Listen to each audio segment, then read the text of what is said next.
Please welcome back to the stage, Bill Farquharson.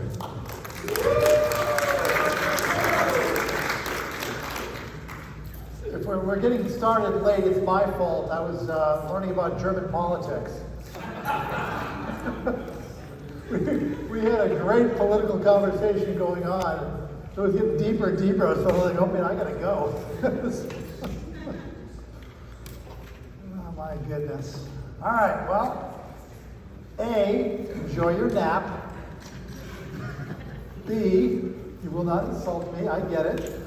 If you need to stand up, if you need to go to the back of the room, if you want to ask a question, something, I get the fact this is a tough time slot.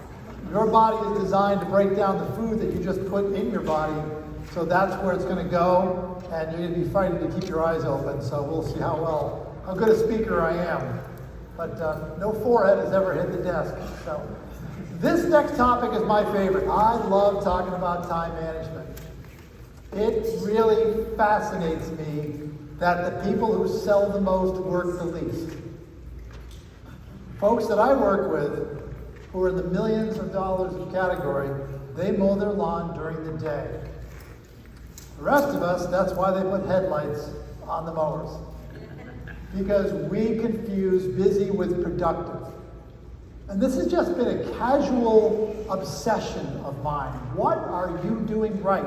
What are you doing that causes you to be a duck, calm on the surface, but paddling like hell underwater? I want to be the duck. I want to be busy and productive. I love being busy. I work really well in a chaotic environment. I work very poorly when it's quiet and there's no urgency. Like right around the holidays, I'm miserable from a work standpoint.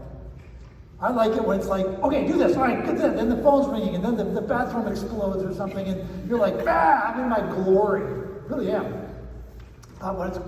When everybody's happy at my house, I'm very suspicious, A, because there's 6 women, 7 if you count Allison.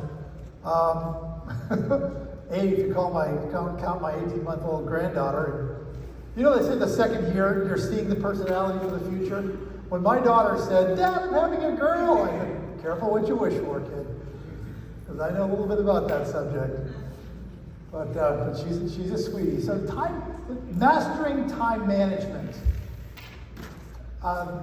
This is about, we'll be talking about productivity. We'll be talking about improving the quality of your work, focusing on the right things, and saying no a lot.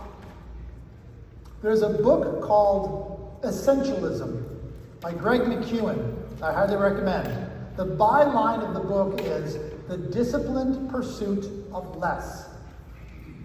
There is a follow-up to his book. I also think it's with an E, and I can never remember the name of it. But it's about his life when essentialism blew up and became an international bestseller. And he tried to apply the things that he was teaching. And some of them worked and some of them failed. They are both excellent books. Greg McKeown, M-C-K-E-O-W-N. The book is Essentialism. And the book, it's not really a business book. It's more of a management book. But it talks about some very fundamental things, which I'll share with you. I give this a lot of credit. I came to know it because my daughter Emma should talk to me about the book. She suggested it. When Allison and I, 7 years ago, decided to get married, I said, well, will you fly over and sing at the wedding? And she said, actually, no, she was in New York at the time. But I said, would you come home and sing at the wedding? She said, well, I'll be at the wedding, Dad, but I can't sing. I said, well, all you gotta do is open your mouth and have it go up and down. I mean, a beautiful singing voice, what's the problem? She said, I'm so busy. She was at Cornell getting her doctorate. She said, I'm just too busy. I said, you're too busy to sing at your father's. Do you not like Allison? She said, no. She said, but Dad, you need to read this book and you need to understand what you can do and what you can't do, and sometimes you need to say no. And with all due respect, I was floored. But it was I get it. She was overwhelmed. She couldn't take on one more thing. She wanted to do it right. It worked out fine. We still love each other. The marriage is still intact. It didn't break because of the lack of singing. And I learned a lot in that situation as well. The disciplined pursuit of less. To me, the holy grail of this is selling more in less time. So that's what I set out to do. I wanted to learn, how do I sell more in less time? And I applied a lot of thinking to that subject. And I'll take you on the journey. What I did was I ended up trying to write a book. It takes about 35,000 words to write a book. So I got to about 20,000 and I stopped, and I had different chapters and different sections, and I physically put them on the floor, and I couldn't get it to work. It didn't fit in my head. So I stuck it in an envelope, and it's on the shelf right now. I never finished the book.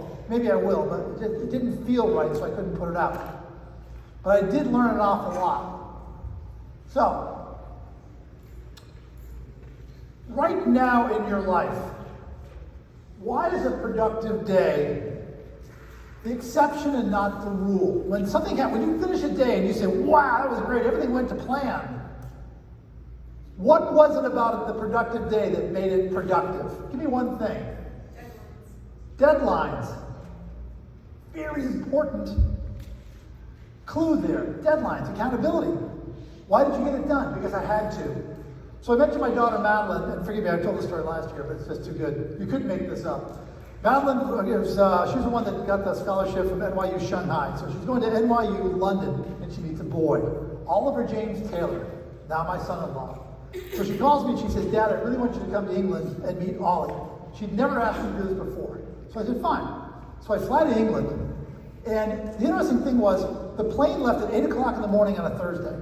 And I remember sitting on the plane and saying, I got so much done this week in only 3 days. Why? Deadlines. I had to be on that plane. So I only have a choice. So I worked, I didn't work until midnight. The things that I got done needed to get done. The things that didn't get done didn't need to get done. Ordinarily, I would have had 5 days to get it done. I would have said, sure, I'll do that. I think you know what? I've got this trip coming up in September to Las Vegas. I think I'll look at airfare and things like, these frivolous little things that we waste our time on. I didn't have that luxury because I had to be on that plane. So the things that I got done needed to get done. So just to finish that story, so I fly to England, and that night I took Ollie and Madeline out to the theater, and we saw some terrible play. Then we go out to dinner, and a check comes, and Ollie has these like Rod Stewart pants on. So the check comes, and he said, let me help you with that. And he's trying to get his wallet out, and he stands up, and he pulls his wallet out. And when he pulls his wallet out, 2 condoms come with it. Exactly. 2. I've got so much material, including, don't those come in 3s? I could not talk. So my daughter just shot me a look like, don't. It's really funny. I could not make that up, and we still tease him to this day. His first trip to the States, every Christmas present was condom themed. Everyone, and he was warned. He is the sweetest guy. He adores my daughter. And if you look up Board Brains, B-O-A-R-D, Board Brains, that channel, that TikTok thing that they're doing with the games, you'll see. He's an interesting guy. I love him to death. Deadlines make a productive day. Something as simple as that. What else makes up for a productive day? What else do you find? Like, I had a really good day. Why? A sale. A sale? That makes a joyous day. Got stuff done. Got stuff done. What a great day. Why? I got stuff done. Sure, that's a simple one, right? Focus. Yeah, focus is a big one. Squirrel. I think about 50% of us are ADD, whether you know it or not. Yeah, and I think I'm being kind. About 50% of my clients are ADD. Yeah, I know. I think it's much higher. I did not know I was ADD until I was 38 years old. That's when Katie, my daughter, was diagnosed. And they said, it's hereditary.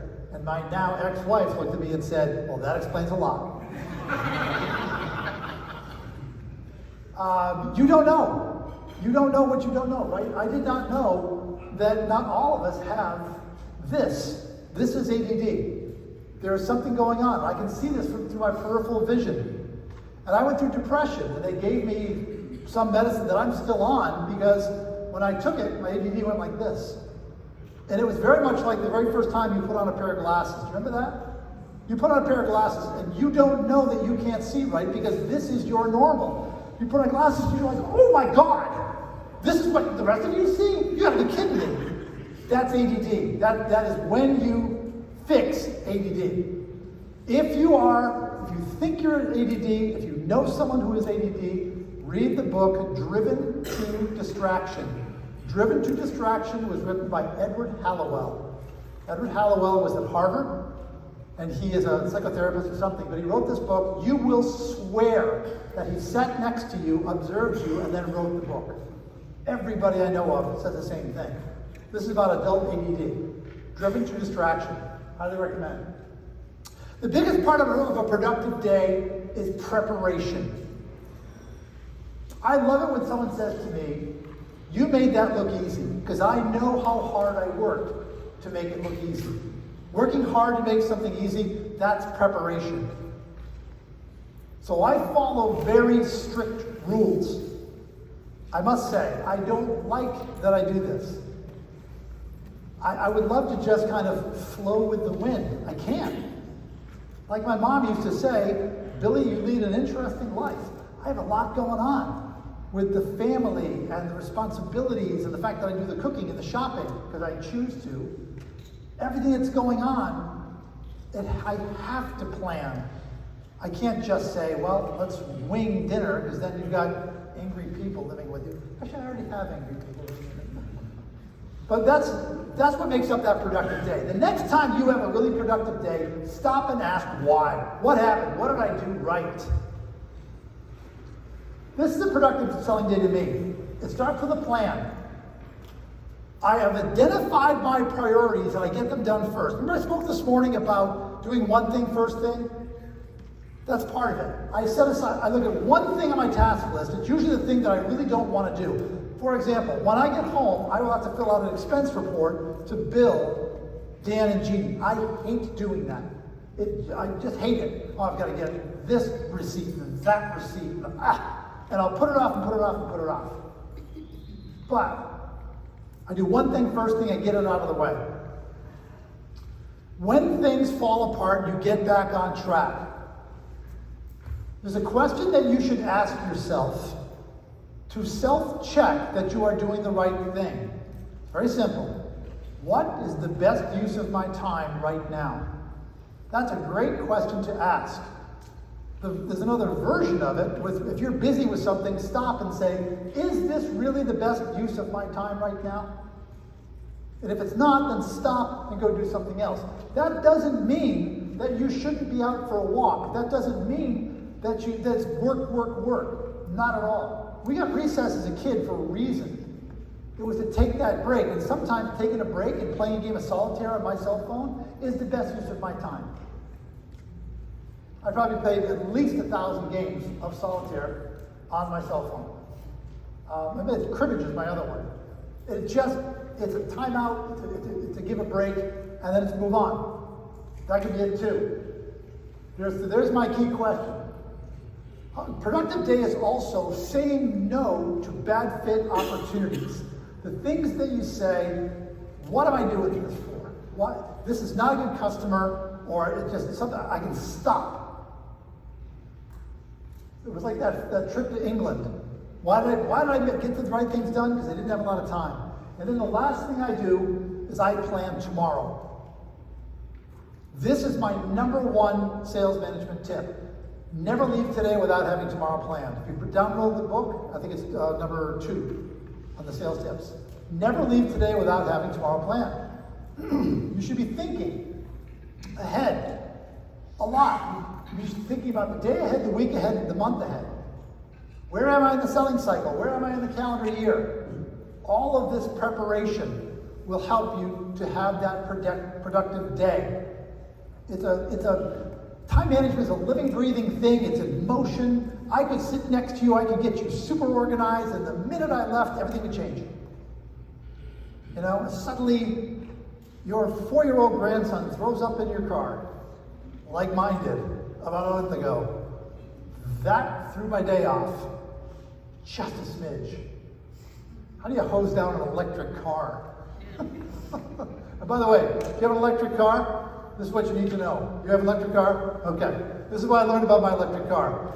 If you get a mouse in it, they will eat the wires because electric cars have wires that are wrapped in soybean.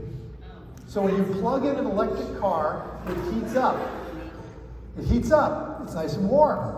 Mouse wakes up. Ooh, I'm hungry. Nom, nom, nom, nom, nom. Because it's a bed and breakfast. So my daughter and I both drive Volkswagen ID4. Her car was being chewed on. I was in Orlando at Pretty United this fall. She called me up and said, Dad, what's going on? I don't understand. My car's like, nothing works. I said, just go grab my car. It's the same thing. So now my car's in her driveway. Same mouse went in. My damage is $5,000 so far. Hers is 10. You need to know that. They don't put that in the brochure. That was news to me. But look it up. I'm not kidding. Soybean. Why would you wrap in soybean? I mean, make it chocolate or something, but soybean? All right. He digresses. Never leave today without having a firm plan. Time management to me, you're oscillating between being in the foxholes and doing the work, and then floating up above and saying, what am I doing? Where am I going? Am I in the right direction? And then jumping back in the foxholes and getting it done again. So it's a matter of preparation, execution, evaluation, rinse and repeat. All right, so where then does it come from? You can be really effective, but doing the wrong things. So I have this thing called sales silos. What I encourage you to do is to identify the 5 sales activities that you do that make up the best use of your time. I'll give you some examples here. Things like, I manage my top 5 accounts. I'm selling one particular product line, and I'm focused on that. There's one vertical market I'm going after. I'm selling to automobile dealers, or banks, or churches, or hospitals. The geography, I'm going to be going in this zip code, I'm going to be focusing on that. Or I'm just, in general, developing new business. What you should do is you have a pad of paper, and for a minimum of 3 days, write down the things that you are doing all day long. Then when you are done, 3 days minimum, 5 days maximum, categorize them so that you can see the things that you are doing, the ways that you are spending your time that grow revenue. I'm talking strictly about sales. So you might say, I've got these top accounts and they take up a bunch of my time. Fine, that can be one. You can paint this as broad as you want. You can say there's one account that takes up most of my time. That's a good use of my time. That's fine. That's fine. That is step 1 in the 5 steps that I put together. I identified exactly what I do well and do the most of. And this is where it came from. So you've heard of the 80-20 rule. In the 19th century, Vilfredo Pareto,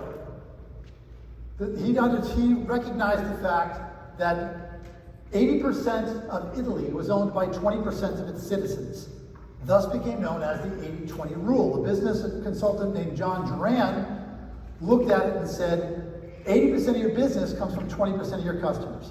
You've heard this before if you've been in any sales class. That's the 80-20 rule, also called Pareto's principle. All right, so I heard that, and this was years ago. I was coming back from Drupa, which is the International Print Show in Dusseldorf. And, no, it's not in Dusseldorf, it's in Germany. But I'm on my way back, and I was going back down to Cape Cod, and I was on a train. I was talking to the father of a kid that I knew, and he said, yeah, but I interpret it differently. He said, 80% of my sales comes from 20% of my activities. I really got thinking about that. So I put some thoughts together. Again, this is years of churning through ideas of time management. And I said, okay, here's what I'm going to do. if 80% of my business comes from 20% of my customers, if 80% of my sales comes from 20% of my sales activities, what if I identified those activities that make up the 20% and focus 100%? What if I said no to everything else? The disciplined pursuit of less. What if I said no to everything else? I focus on those 20%. So if you identified those things that you do really well, and you said, that's all I'm doing, those are my silos. So if somebody calls and it's not connected to one of those 5, the answer is no. Really easy to say that from the front of the room. Very difficult in practice. Very difficult. But I decided, you know what? I'm going to try it. So I went into 2019 with this plan, because I was working on this in 2018. I went into 2019, and it was phenomenal. I decided I'm just going to be very strict with this. I'm just going to see. If it's not within those 5 things, I'm going to say no, and I did. I would find that at 3 o'clock in the afternoon, I was done. I had completed everything that I wanted to do. And I thought, I could go mow the lawn, I could paint the house, I could do something else, or I could do some work. But I was getting more done in less time. So I created this whole thing, and then 2020 came, and COVID. And that didn't last, it didn't help. But I still had the framework of this idea that if you identify the things that you do, and if you can get to 100%, you will sell more in less time. All right? Let me get you there.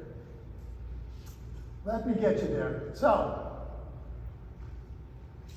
the saying no to everything else, that's the hard part. So I told you, you look at your task list. So you've got these sales silos, and you've worked on them. You've said, these are the 5 things. Why 5, by the way? I don't think we can do more than 5. I think the more we spread out, the worse things get. We do a poor job on too many things. So if you can only say, this is all you need to do, you can focus 100% of your attention. The quality of your work will go up. This is what I found. The quality of my writing went up. The quality of my life went up because I wasn't doing those things on the outside that you decide, you know what, I guess that's well, you know what, here's a good idea. Maybe I'll do that. You write down, why don't you research this? Or why don't you look at the difference between Claude and Perplexity? And and there's all these little things that I just said no to. The quality of my work went up because I was focused on less. It was a really interesting experiment. So I would have people call me, yes. So you had all these things that you did. Yeah. And you found those empirically by trying lots of different things through your career, and then you narrow it down to 5. And you do those, but there might be something even better out there that you'll never get to because you lock yourself in. Right. Page 114 in the Essentialism. There might be some things better out there than the things that you're doing. Absolutely. I might get a phone call. Dan might call me and say, Bill, we have a project for you. And I might look at it and say, well, that's not one of my 5. The wrong thing to do is to take on something and not get rid of something else. So they're not immobile. So you can take that on, but something has to go. That's the thinking. Because this is the problem. I'll make it me. This is my problem. Is that I'm always adding one more thing, one more thing, one more thing. I got a call 2 weeks ago from a printing company in Calcutta. I couldn't believe my caller ID, like Calcutta, Texas. Calcutta what? Calcutta? Which one? And he said, we're a printing company. We print books. We wanted you to give us some recommendations as to who we should talk about, and we'll hire you to do this. And I thought, wow, this could be really lucrative. It's one more thing. Does it fit? No. I entertained it because I didn't just say no.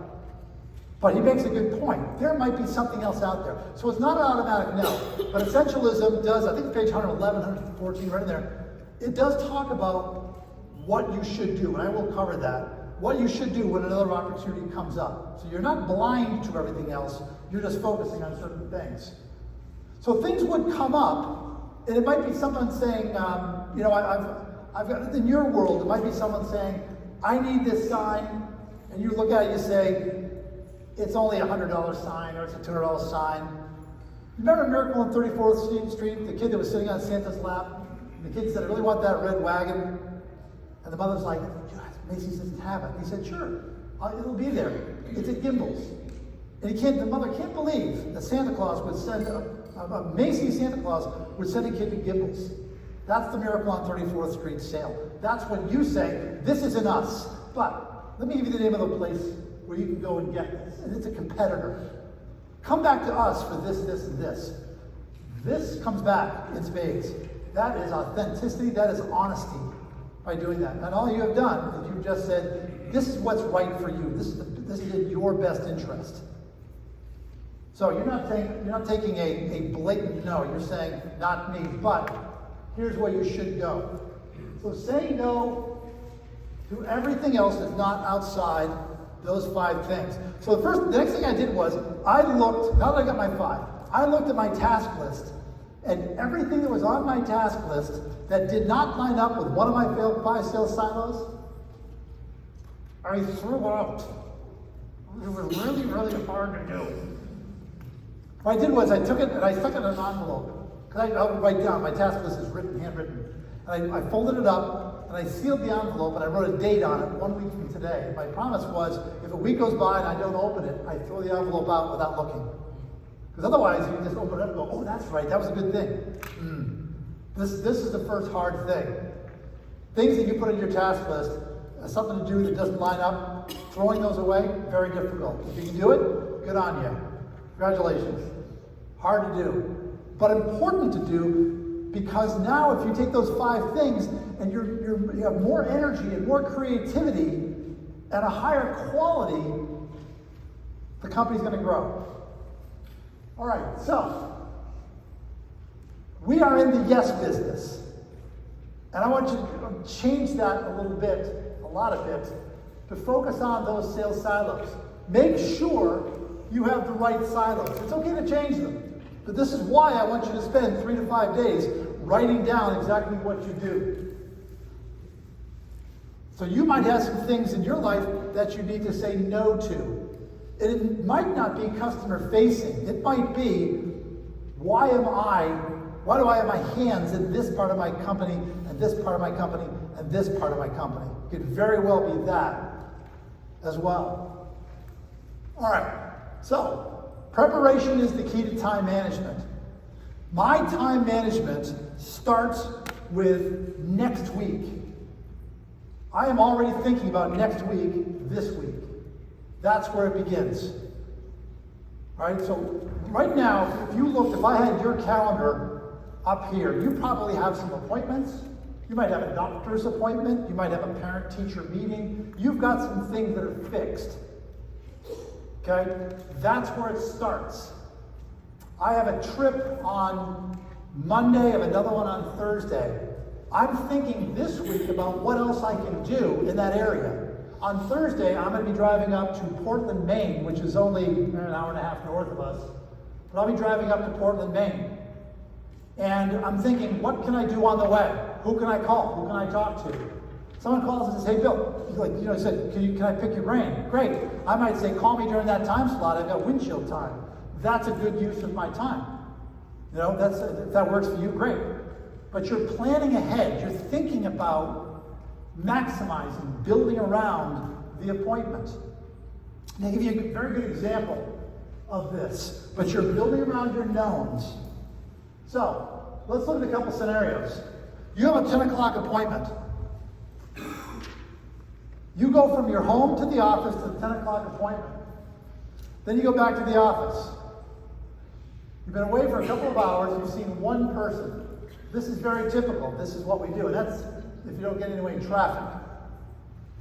Here's another scenario. You start thinking, what else can I do while I'm in the area? Who else can I go see? So, you go from your home to a breakfast meeting. That 10 o'clock meeting, you call somebody up and say, I've got to be I'm going to be on 3rd Street at 10 o'clock. How about if you and I have breakfast? Wouldn't that be great? You're dropping off a job to a second client. You're dropping in on a few others. You have your 10 o'clock appointment. By the time you get back to the office, you're gone 4 hours. But you have seen 4 people, and because you've gotten there early, and because you've got a pad of paper next to you with the people that you need to call, you're on the phone calling them. So you're doing the work on the fly. I'll say it again. I hate the fact that I have to think this way, but this is productivity. I don't like being this manufactured, this rigid, but this is how you get more done in less time. So now, there's one other item here, which is, while I was visiting, I was on the phone. I'm using my windshield time wisely. I'm making phone calls to people. And it's business and personal. You know, it's not just, personal is fine. You can do that stuff as well. Coming here to Dallas, I called 2 people to see if they could get together on Sunday. Both of them unfortunately said no. And then I learned that the Savannah Bananas are going to be across the street tomorrow night and Sunday. And I thought, well, there's something I got to be at. If you don't know the Savannah Bananas, you want to go to YouTube. If you like baseball, it's the Harlem Globetrotters of baseball. I love that joy. So, all the other things that you can do. You might go and visit a client nearby. You might go and see some, maybe even calling someone, and you've left a bunch of voicemail messages, but you've never seen them. So you call and leave one more voicemail message. Hey, it's Bill Farquharson. I've got a 10 o'clock appointment down the road from you. I'm just going to stop by. Maybe you can come out and shake my hand, put a face to the name. Something you've never seen before, but that's worth a try. It might work. That's productivity. That's seeing the week ahead. That's looking at the calendar in its weekly form and then planning around your knowns. Those are the big rocks, as they say. You also want to build in things like administrative time, marketing time. When are you going to get those done? I'm a big believer that you front load the week. I want to have the majority of my have-tos done by the end of Wednesday. Going into Thursday, I don't want to be behind the 8 ball. You're just begging Murphy's Law to kick in. So plan ahead, get those calls done, get the meetings done. Yes, sir? On that previous slide, we had gathering information, no cold calls. What's your point? I don't know. Let's find out. Oh, gather intel. Don't make cold calls. I don't believe in cold calls. Okay, but I'll bang on the door and say, hey, my name is Bill Farquharson. I sell signs. I like to make a very well-informed sales call, so I'm just here to gather some intel. What can you tell me about this company? You might get in to see the buyer, but you're not there to say, you know, my name is Bill and I sell signs and here I am. That's just ineffective. It's a waste of time. So go in. I'm only here to find out more about your company so that I can come in, I can make an intelligent sales call. Thank you. Thank you for that catch. Is there anything else? Jumping in on prospects, I talked about that. Windshield time. Yep. All of the above. You might also say, you know what? While I'm driving, I'm going to listen to a Tony Robbins tape. I'm going to listen to a book on tape. That's fine too. I'm going to do nothing. That's fine too. Whoops, went the wrong way. All right, so seeing the week ahead. So you have other things that you need to fill in. You've got your have-tos, you've got your appointments all set up. You know who taught me this, by the way? My mom. My mom was a wonderful time manager. Whenever she was picking us up early, we'd walk outside the school. I remember she always was doing something. You know, she was reading her Bible. She was writing a note to her sister. She was just always doing something. And we noticed that. She was never just going to sit around tapping, never listen to the radio or anything like that. It was always just, she had planned to do that function at that moment. Time manager without even knowing about it. So account maintenance, there's lots of other things that you need to do during the week. So you're going into your week with a plan. You are prepared. You've got your priorities set. You've said, there's 3 things that I'm going to accomplish next week. Whatever they are, you've identified those, and you've picked a time on the calendar to get them done. These are very basic things. I encourage you to have an activities and opportunities list. This is just a spreadsheet. Put it this way. Activities turn into opportunities, opportunities turn into sales. When you hire a salesperson, they would not have sold anything. So how do you know they're doing their job? They're doing their job if the activities are there.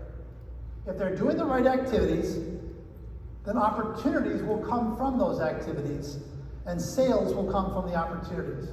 So, I encourage you to have a spreadsheet with the opportunities that you have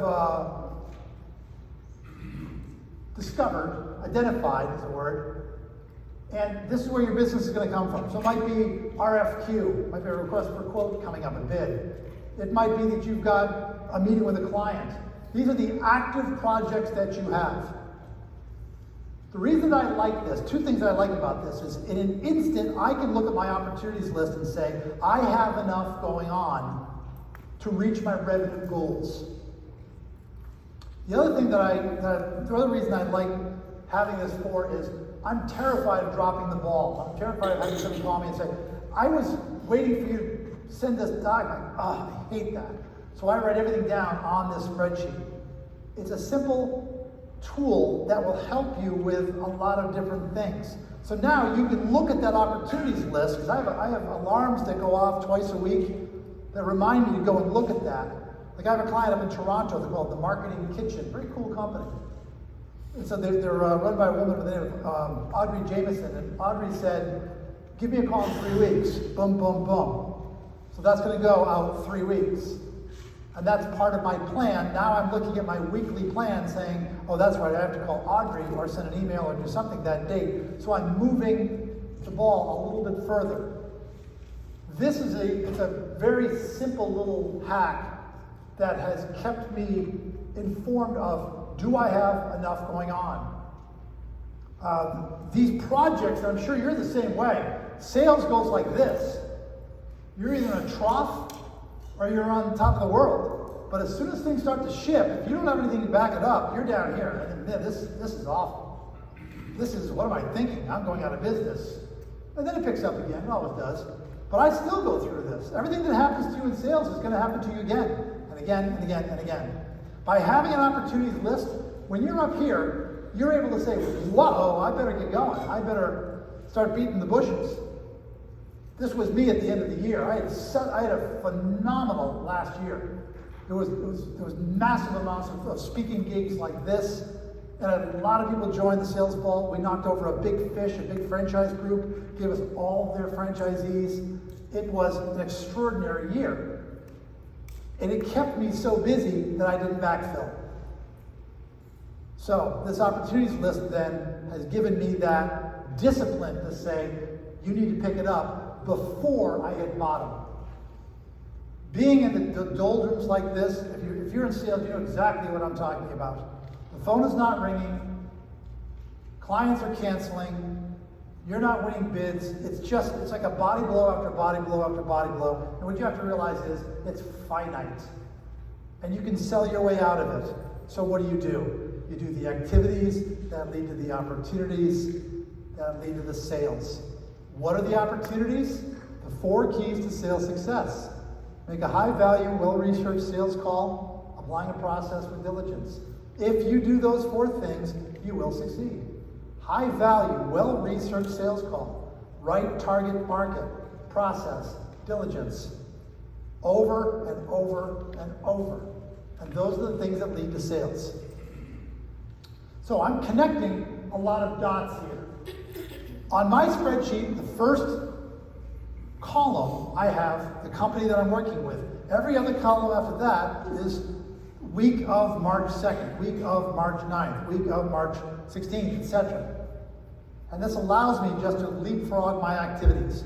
So I'm taking that and I'm incorporating it into my time management. So now, let me back up. I've identified the things that I should be doing. I've taken the list of the opportunities that I have. I'm preparing my week ahead, and then I'm preparing my day ahead. So I've got my week planned, but the last part of my day an alarm goes off on my cell phone. When that alarm goes off, I stop what I'm doing at 4 p.m. and I plan the next day. And then I go back and I do what I'm going to do. I told you the funny story about Ollie and the trip over to England. Try this for me. Decide for the week to quit at a normal time, 5 o'clock, 4 o'clock, 4:30. Try this for 1 week. You say at 4 o'clock every day, I'm gonna quit. It doesn't matter what I'm doing. 4 o'clock, 4 or 5, whatever your time is. I use 4 o'clock because it freaks people out. 4 o'clock, that's like, middle of the day. I can't do that. And I agree, this is hard. My brother, sister, and I, we're first generation American. My dad, when he came to this country, it was work ethic, work ethic, work ethic. And there'll be some times that I have an indoor greenhouse. I have a greenhouse in my basement. And I'll be down there and I'll be watering and I'll be replanting. And it's 10:30 in the morning. And I'm inside, I'm screaming, you should be working. But I'm doing this for a particular reason. Okay? So it's not always easy. And I wish sometimes I didn't have my father, that work ethic, but try being the son of John Farquharson. So I'm planning tomorrow before I leave today. That alarm goes off, I plan. So what I said was, set an alarm. Promise yourself that at 5 o'clock, you're going to get up and leave. You will see that you will get things done. The things that get done need to get done. It's like being on that plane. That's what I would want to prove to you. That if you say, I will quit at this time, that let's say you quit at 5. At 3:45, you're going to look at your to-do list and you're going to say, okay, this is more important than this. I really need to get this done because I'm quitting at 5. I'm going to walk out the door. That's your version of getting on that plane for that 8 o'clock flight on a Thursday morning. You waste less time when you have less time to waste. And if you don't understand that, think of me when you're 65 years old. Because that's how you think. Like, I better make most of my time. I'm going to sit around and do something. Let's go get active. So you're doing less and more time. You're using your time smarter. And then you realize those things that I didn't do, they don't need to get done. Throw them out. Cross them off. All right? Identifying those 3 priorities, you can do that on a weekly basis, you can do that on a daily basis, but do it. What are the 3 things that I hope to accomplish tomorrow or for the week? Make them quantifiable. I will identify 7 big fish. I will read Bill's book. I will learn more about AI. Whatever the 3 things are, if you identify them and you can just get into that habit of completing them on a regular basis, those check boxes feel really good. There's your check yourself question. Is this the best use of my time? What is the best use of my time? And once again, just remember, it is not necessarily business. It's okay for it not to be business. At 9 o'clock on a Tuesday morning, I am with my 19-month-old granddaughter, Callie, and we're going to my gym, a little franchise group, play group. I want to be an influence in my grandchildren's life. On Friday mornings, I'm with Mason, my 4.5-year-old grandson. I can do that because of my time management.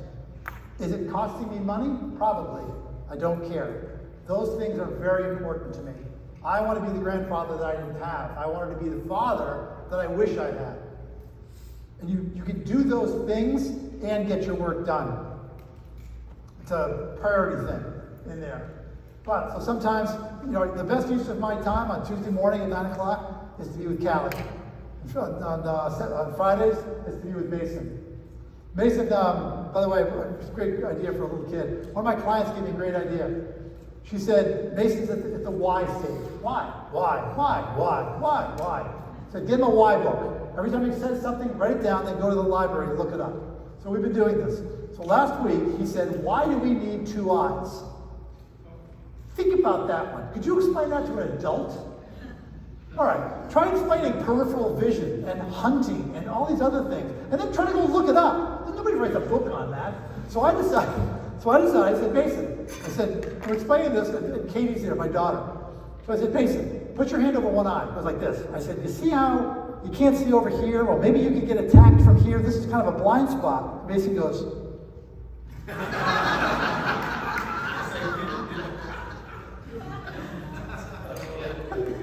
Katie looked at me and said, what are you, stupid, Papa? I love that kid. Oh my God. All right. So, there are some exceptions. Now, there's some times, this is the best way I can put it. There are some days where I feel the hand of God on my chest. And he's just saying, slow down. It's like when you're behind someone and they're going the speed limit. And then, yeah, exactly. It's a suggestion. And that car pulls off as one car pulls in, and so it goes on even slower. Okay, I get it. Get it. That's just to slow down. Some days you're just not feeling it. You're just not. You can't force it. You know, there are certain activities that have to go with certain moods. I have energy. I have more energy at some parts of the day than I do at other parts of the day. We were talking about this, I think, before lunch. I'm a big believer in naps.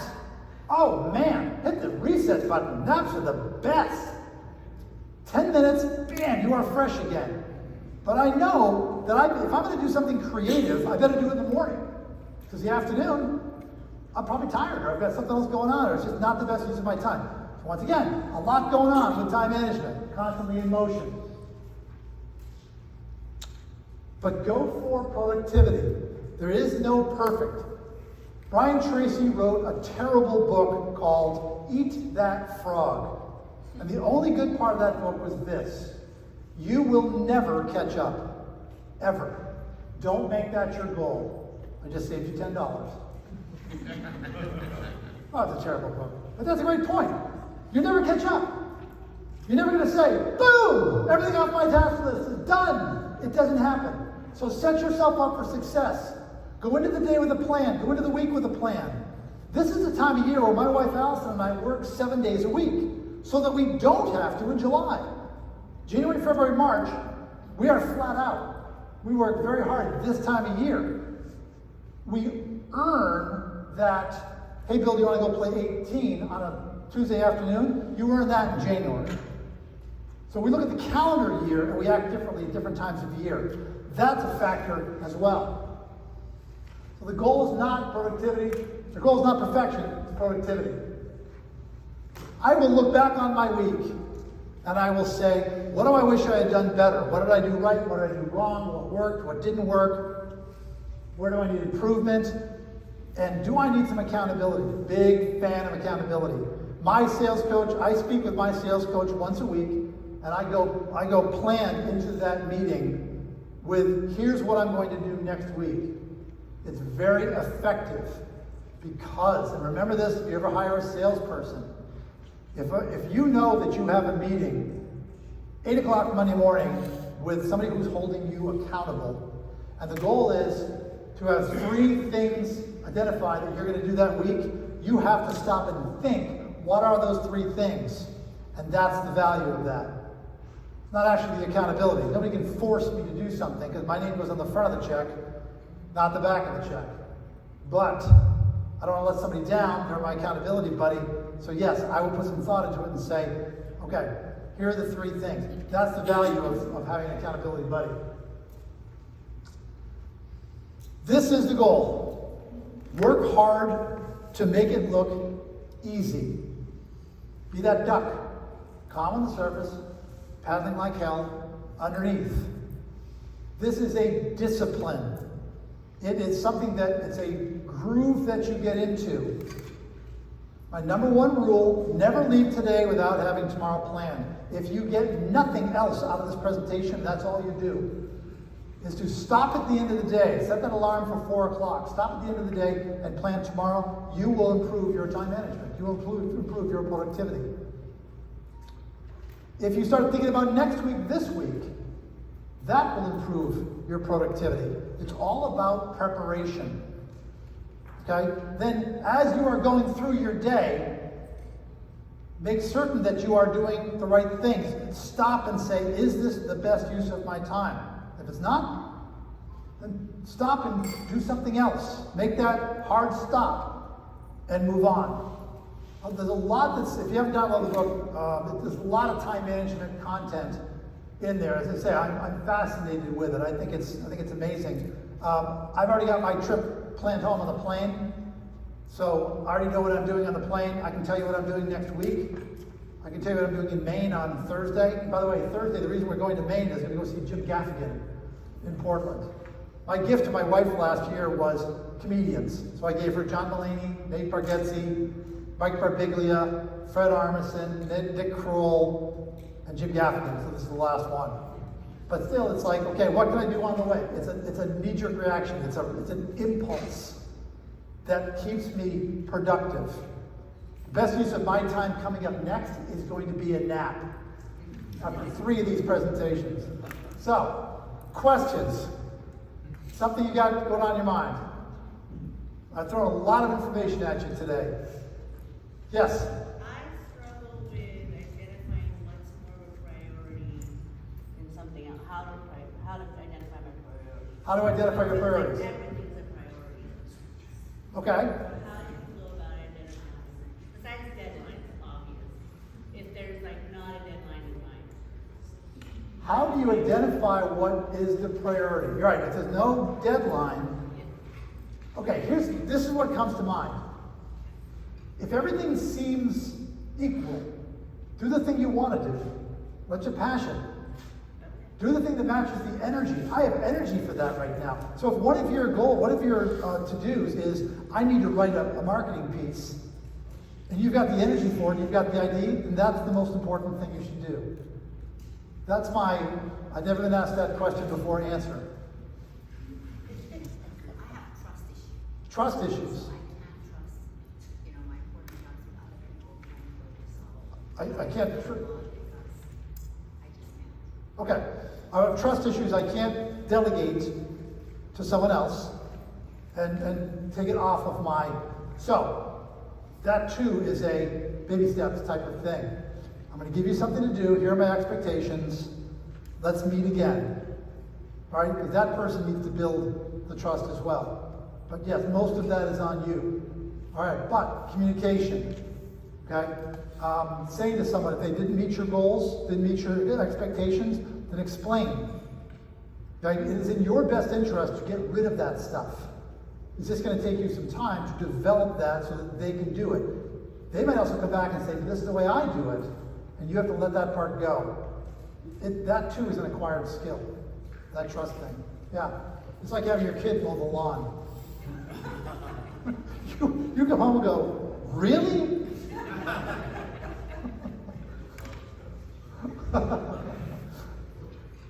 All right, Dan? Bill? How you been? How was your nap? It's fantastic.